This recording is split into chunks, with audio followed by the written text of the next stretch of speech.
Baik, Assalamualaikum warahmatullahi wabarakatuh. Selamat pagi semuanya. Waalaikumsalam warahmatullahi wabarakatuh. Waalaikumsalam Gimana? warahmatullahi wabarakatuh. Gimana kabarnya? Sehat semua ya?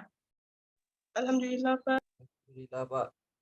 Oke, jadi udah siap ya kita mulai untuk kuliah di mata kuliah pemodelan lab kuantitatif pada hari Jumat. Jadi pada pertemuan ini saya akan membuka dulu yang pertama adalah rencana pembelajaran semesternya.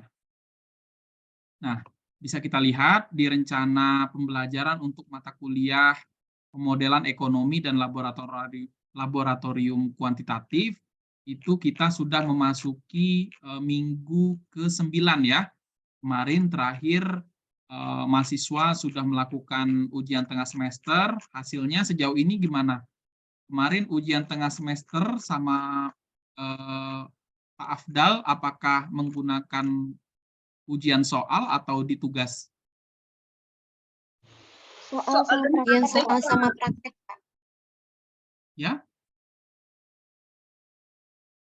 Ujian soal sama praktek, Pak. oke, ujian soal dan praktek. Nah, sekarang kita akan masuk ke materi pertemuan ke-9, yaitu pemodelan teori ekspektasi rasional, proyeksi data keuangan menggunakan ARIMA. Jadi, kita akan melakukan pengujian pada data time series. Nah, pengujian pada data time series sendiri itu ada macam-macam teknik analisisnya. Kita bisa melakukan peramalan, kita bisa melihat volatilitas dari suatu data keuangan, dan lain-lain. Nanti kemungkinan besar setelah UTS kita lebih banyak melakukan analisis terhadap data time series. Jadi ini ya pertemuan ke-9 itu kita melakukan analisis pada metodologi ARIMA sampai pertemuan 10. Setelah itu kita lakukan analisis pada kondisi kointegrasi, habis itu vektor autoregresi, VECM, dan nanti juga akan ada GARCH ya untuk melihat volatilitas. Nah, saya stopkan di sini untuk RPS-nya dan kita mulai ke materinya.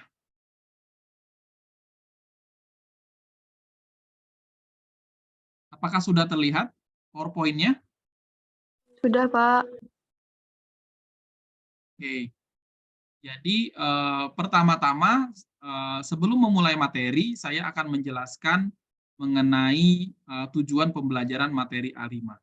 Nah, karena sudah masuk ke materi, kalian boleh mematikan videonya untuk mempercepat atau mempermudah proses online-nya agar tidak terlalu berat Zoom-nya. Oke, kita mulai ya. Jadi ada 5 tujuan pembelajaran materi pada minggu ini. Yang pertama adalah untuk memahami konsep dasar ARIMA atau Autoregressive Integrated Moving Average dan kemampuannya untuk memodelkan data deret waktu.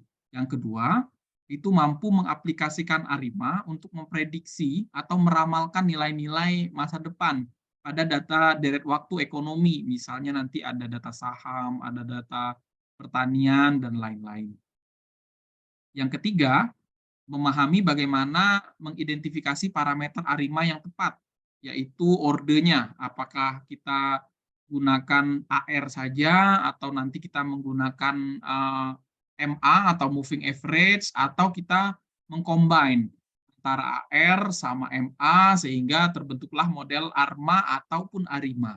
Nanti akan saya jelaskan bagaimana perbedaan dari masing-masing model tersebut. Nah, selanjutnya kita juga akan belajar menggunakan perangkat lunak statistik ya. Dalam hal ini saya akan gunakan EFUSE untuk melakukan analisis ARIMA nanti pada data ekspor. Tetapi memang penggunaan perangkat lunak EFUSE ini sudah saya simpan di video khusus ya. Kita melakukan nanti simulasi agar nanti kalian belajarnya lebih cepat gitu ya, lebih bisa diulang-ulang gitu ya. Jadi saya rekam dalam bentuk video simulasi dari awal pengisian data sampai pembacaan hasil. Nah, yang kelima masih linear dengan yang keempat, yaitu mampu menafsirkan hasil analisis ARIMA dan menggunakan informasi yang diberikan untuk membuat keputusan atau rekomendasi dalam konteks ekonomi. Dalam hal ini nanti akan saya berikan contoh juga beberapa hal yang bisa kita lakukan analisis nih terkait dengan kondisi empirisnya, seperti misalnya analisis pasar saham, analisis harga pangan, misalnya harga komoditas, dan lain-lain. Mungkin itu 5 tujuan pembelajaran materi ARIMA dari saya. Kita lanjut.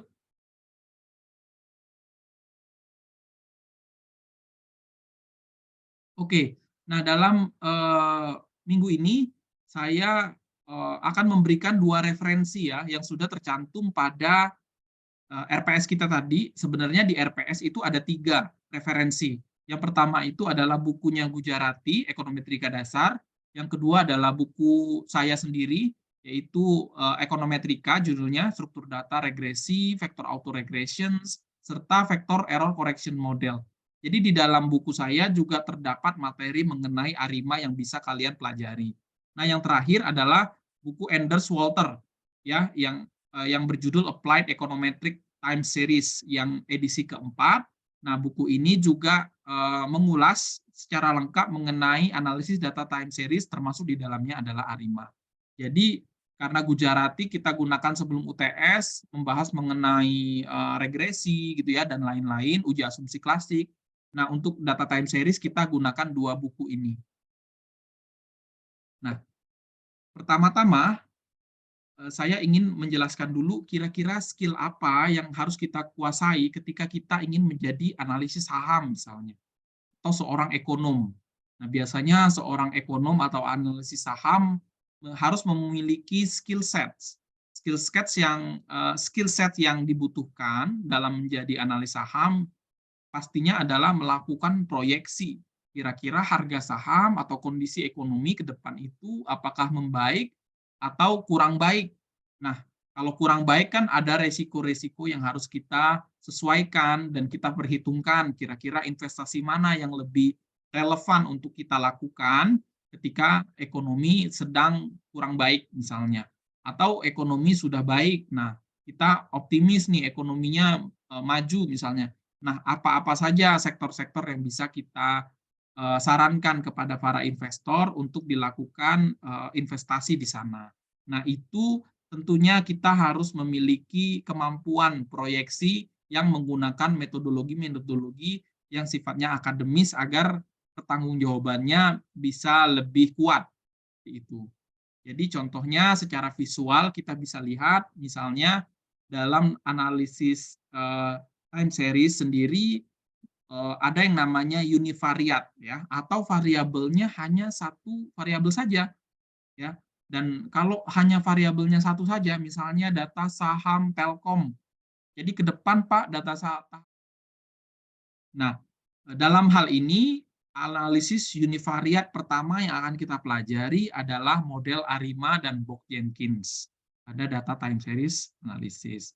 Jadi dalam pembelajaran ini saya juga akan menjelaskan definisi operasionalnya, kira-kira apa saja model-model yang akan kita gunakan dan langkah-langkah dalam mengaplikasikan model itu sehingga muncullah nanti hasil dari analisis yang kita lakukan terhadap model itu dan bagaimana cara membaca hasil analisisnya.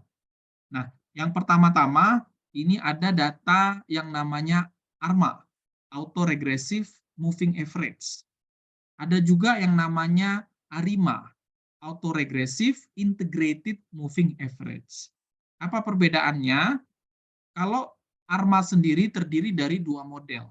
Yang pertama itu adalah autoregresif. Autoregresif seperti yang kalian pelajari kemarin pas pelajaran regresi ya. Jadi kita bisa melakukan proyeksi dengan hasil analisis regresi tersebut. Nah, tetapi autoregresif ini kita regresikan dirinya dengan dirinya sendiri tetapi di masa lampau. Ada T-1, ada T-2 ya. Jadi ada lag time-nya untuk autoregresif gitu ya. Jadi akan kita lihat nih hasil dari errornya berapa dan error term-nya itu akan kita gunakan untuk memproyeksikan dirinya sendiri di masa depan kira-kira akan mengalami kenaikan atau penurunan. Itu hanya menggunakan autoregresif saja. Tapi kalau moving average itu secara mudahnya adalah kita mengukur kira-kira di tahun yang lampau pergerakan per tahunnya itu rata-rata berapa persen sih kenaikan atau penurunannya. Jadi langsung dipukul rata aja. Misalnya pertumbuhan ekonomi tahun kemarin itu nilainya 5%, tahun sebelumnya nilainya 4%, tahun sebelumnya lagi nilainya 3%. Oke, jadi kan analisisnya, oh berarti setiap tahun dalam 3 tahun terakhir pertumbuhan ekonomi itu dari mulai 3%, tahun depannya naik 4%, tahun depannya lagi naik 5%, berarti tahun depannya lagi secara rata-rata kenaikannya berapa persen? Coba di moving average. Ada yang bisa jawab? 6%, Pak. 6%. Kenapa Liza bisa menjawab 6% kalau menggunakan moving average? Nah, karena rata-rata peningkatan dalam tahunnya itu 1%, Pak. Oke, jadi karena rata-rata meningkatnya di tahun-tahun kemarin itu 1% nih masing-masing tahunnya.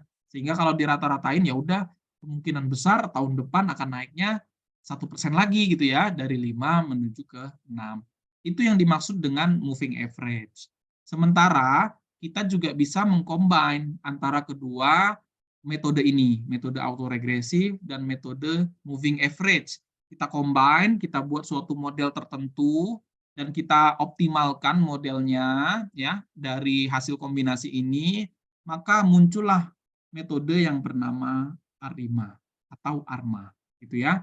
Ada I di tengah, itu tergantung dari kondisi datanya. Nanti akan saya jelaskan juga hal-hal yang berhubungan dengan stasioneritas data.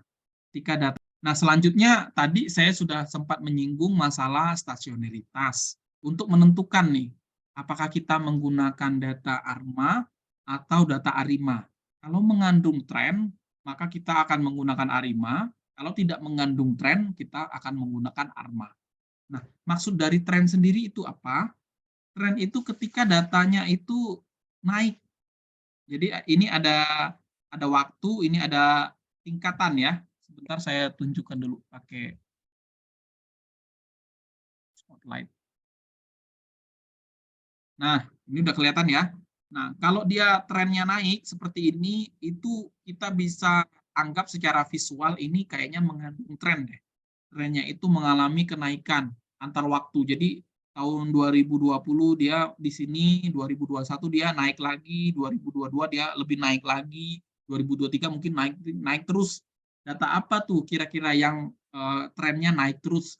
Misalnya data PDRB misalnya, atau data PDB Indonesia, itu dari tahun ke tahun itu biasanya naik terus tuh, positif tuh.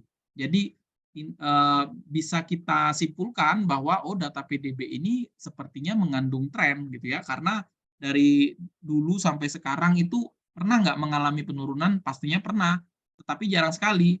Lebih seringnya naik secara gradual atau berkala gitu ya, sedikit-sedikit naik tapi terus-menerus gitu. Atau data yang mengalami downtrend, datanya mengalami penurunan gitu ya. Nah, itu juga kita anggap sebagai data yang sifatnya tidak stasioner. Terus contoh data stasioner seperti apa? Data stasioner itu contohnya yang sebelah kanan ini gitu ya. Jadi datanya mengalami fluktuasi aja gitu ya, tetapi masih dalam tingkat variansi yang stagnan gitu ya. Artinya dia lurus, stabil aja walaupun dia bergerak-gerak ke atas dan ke bawah ya, tetapi tidak mengalami unsur kenaikan secara gradual dan tingkat volatilitasnya itu masih dalam range yang sama. Nah, ini bisa kita anggap sebagai data yang tidak mengalami tren atau namanya data yang stasioner. Sampai di slide ini, ada yang mau bertanya? Kalau tidak ada, akan saya lanjutkan. Tidak ada ya? Oke. Kita akan melihat kalau datanya Pak mengalami tren misalnya. Lalu apakah kita bisa tetap melakukan peramalan? Jawabannya adalah bisa. Tetapi memang sebelum melakukan peramalan, kita harus memastikan terlebih dahulu data ini tidak mengandung tren.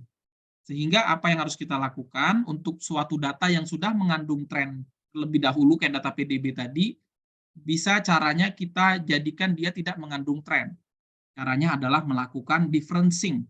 Jadi kita interpolasikan datanya, kita olah. Kalau kemarin sama Pak Afdal mungkin kalian sudah belajar ya, caranya melakukan logaritma data misalnya. Nah, itu juga salah satu cara untuk melakukan interpolasi data atau merubah bentuk datanya, tetapi tidak merubah pergerakannya ya. Tetap ada pergerakannya, cuman kita interpolasikan supaya data ini lebih baik untuk kita lakukan analisis. Nah, kalau di ARIMA sendiri tidak menggunakan log interpolasinya, tetapi menggunakan difference yang terbaik gitu ya. Nah, setelah pengujian model sudah dapat yang terbaik satu model, maka kita langsung proyeksikan gitu ya.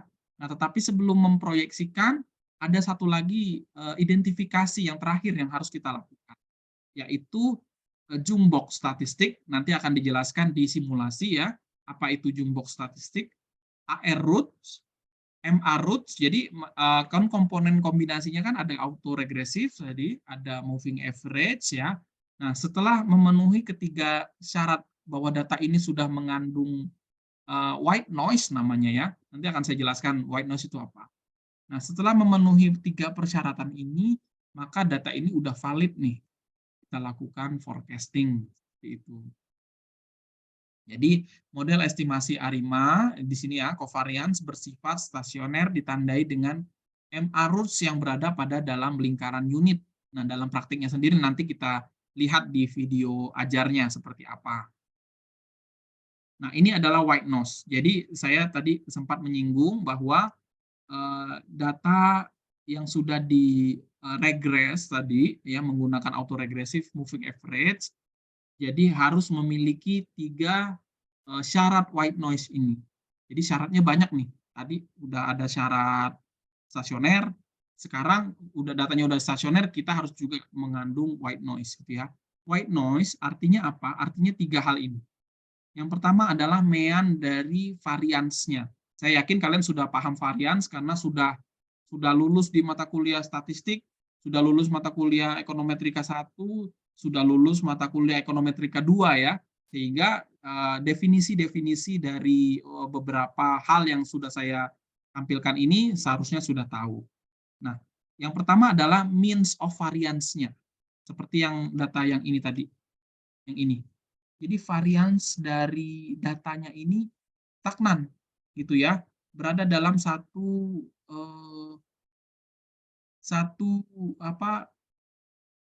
garis seperti ini, stagnan ya. Jadi paling jauh dia menyentuh angka ini di atas dan paling jauh juga di angka ini. Jadi dia tetap. Jangan sampai datanya kayak gini nih datanya. Kalau yang nggak stagnan contohnya gimana Pak? Kalau yang nggak stagnan itu kayak gini contohnya. Nah, ini batasnya ya, ambangnya. Nah, di sini datanya dikit, gitu kecil, variansnya, tapi makin besar, habis itu makin besar lagi, habis itu makin besar lagi, makin lewat, gitu ya. Nah, ini yang dianggap sebagai tingkat variasi yang tidak stabil, gitu ya, tidak mengandung white noise. Nah, itu maksud dari saya, variansnya harus bernilai 0, atau tidak memiliki variasi yang tidak stabil.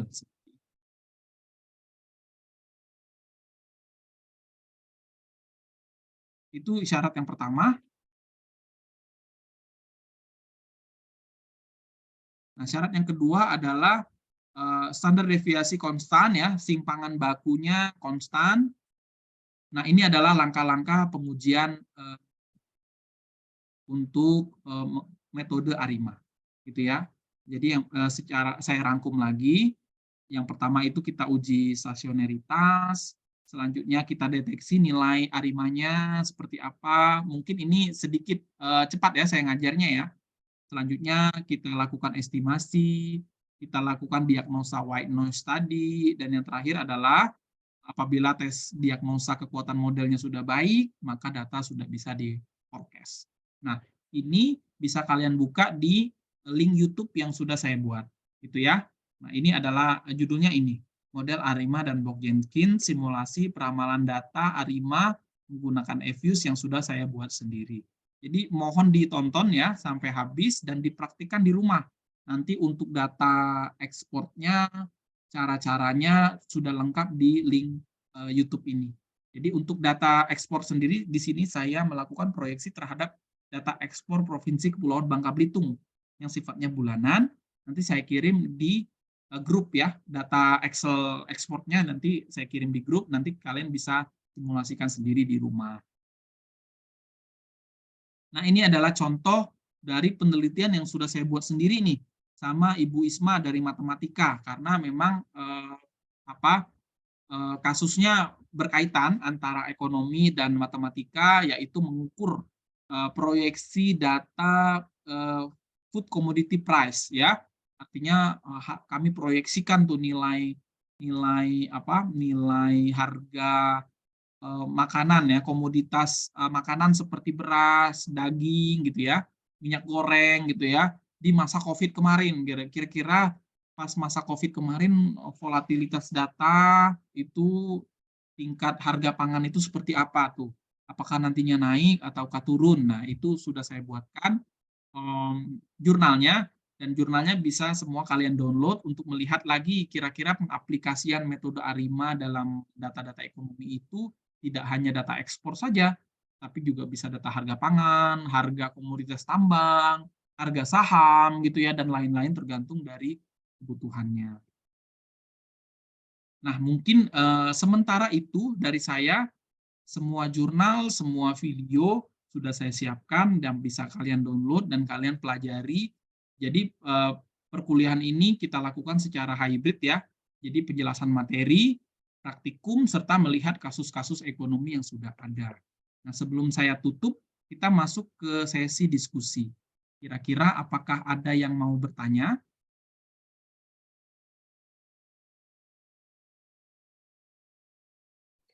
Izin Pak. Ya, silakan Liza Amelia ya. Ya Pak, Liza izin bertanya Pak. Kalau dalam bidang ekonomi dan keuangan sendiri, itu aplikasi ARIMA itu yang digunakan itu apa saja ya Pak? Oke, jadi contoh kita lakukan apa saja gitu ya untuk pakai metode ini gitu ya. Kira-kira apa saja sih Pak analisis yang bisa kita lakukan dalam kasus ekonominya, seperti itu ya? Ya, benar Pak. Oke, jadi pertanyaannya bagus sekali nih. Jadi karena ARIMA itu adalah salah satu teknik analisis deret waktu yang populer gitu ya dalam bidang ekonomi dan keuangan, tapi memang ada syarat khusus, yaitu datanya harus time series. Datanya harus per periode dan itu panjang. Makin panjang datanya, makin bagus untuk kita lakukan proyeksi. Ya, jadi itu syarat yang pertama. Jadi Liza nanti bisa lihat kira-kira variabel-variabel ekonomi apa saja yang ketersediaan datanya itu jauh ke belakang tuh. Contohnya adalah analisis prediksi harga saham. Kalau harga saham yang udah ke-record itu biasanya bahkan ke-recordnya per detik harga saham ya. Tapi biasanya kalau di analisis ekonomi, harga saham itu bisa kita analisis menggunakan data harian. Nah, jadi Liza kalau mau jadi analis saham bisa tuh melakukan proyeksi analisis saham menggunakan ARIMA, gitu ya. Tidak hanya saham saja yang biasa diproyeksi menggunakan ARIMA. Ada juga nilai mata uang, gitu ya. Ada juga misalnya Liza bekerja di Unilever misalnya. Unilever bagian research and development. Nah, Liza juga bisa tuh melakukan proyeksi kira-kira berdasarkan kondisi ekonomi ke depan, produknya ini ya, produk misalnya salah satunya adalah sampo misalnya. Nah, sampo ini kira-kira laku terjualnya berapa ya untuk 5 tahun ke depan. Nah, itu juga bisa Liza kamu lakukan proyeksi sampo Pantene misalnya. 5 tahun ke depan itu berapa nih nilai penjualannya. Gitu ya, dengan cara apa? Dengan cara yang pertama pastinya harus punya nilai penjualan dari sampo itu ke belakang itu berapa puluh tahun ke belakang gitu ya, agar nantinya datanya semakin valid untuk kita proyeksikan. Tidak hanya itu, tidak hanya di data keuangan saja, tapi juga bisa Kita analisis juga seperti saya tadi ya, data harga pangan, data ekspor gitu ya, data yang sifatnya musiman juga bisa. Contohnya data perikanan misalnya ya. Tapi akan lebih baik ketika kalian juga menguasai yang namanya sarima. Jadi tidak hanya arima, tapi juga ada seasonal arima. Seasonal arima lebih cocok untuk data-data yang sifatnya musiman gitu ya. Jadi polanya itu cenderung sama dari waktu ke waktu, naiknya, turunnya, membentuk suatu gelombang tertentu gitu ya. Contohnya adalah data produktivitas nelayan misalnya, karena nelayan itu hasil tangkapannya banyak dipengaruhi oleh cuaca. Kalau lagi cuaca itu ya, jadi untuk melakukan smoothing data namanya. Smoothing data itu gimana? Smoothing data itu dimungkinkan tetapi tidak boleh banyak. Contohnya misalnya data Liza itu hari Kamisnya hilang tanggal 10, tapi hari tanggal 9-nya ada, tanggal 11-nya ada gitu ya. Nah, Liza boleh menggunakan rata-rata. Jadi tanggal 9 datanya ditambah dengan data tanggal 11 dibagi 2. Nah, itu untuk diisi data yang tanggal 10-nya. Gitu Liza. Jadi tanggal 10 itu bisa kamu gunakan rata-rata dari tanggal 9 ditambah tanggal 11 ya, dibagi dengan 2. Nah, itu namanya smoothing data, Liza. Masih dimungkinkan untuk melakukan itu kalau memang sangat dibutuhkan. Nanti dia otomatis kan keluar datanya. Jadi kita olah sendiri tuh datanya seperti itu. Dalam prosedur statistik itu diperbolehkan. Tetapi tidak boleh banyak, Lisa. Misalnya yang hilang itu setengah datanya, Pak. Jadi saya lakukan smoothing itu boleh nggak, Pak? Nggak boleh. Kalau dari 100 data yang hilang itu cuma 3 sampai 5 misalnya ya, boleh kita lakukan smoothing data. Tetapi kalau yang hilang sampai 50 data itu nggak boleh, bisa. Karena datanya mungkin akan bias kalau kita terlalu banyak melakukan smoothing data. Mungkin seperti itu, Liza, jawabannya. Baik, Pak. Terima kasih, Pak.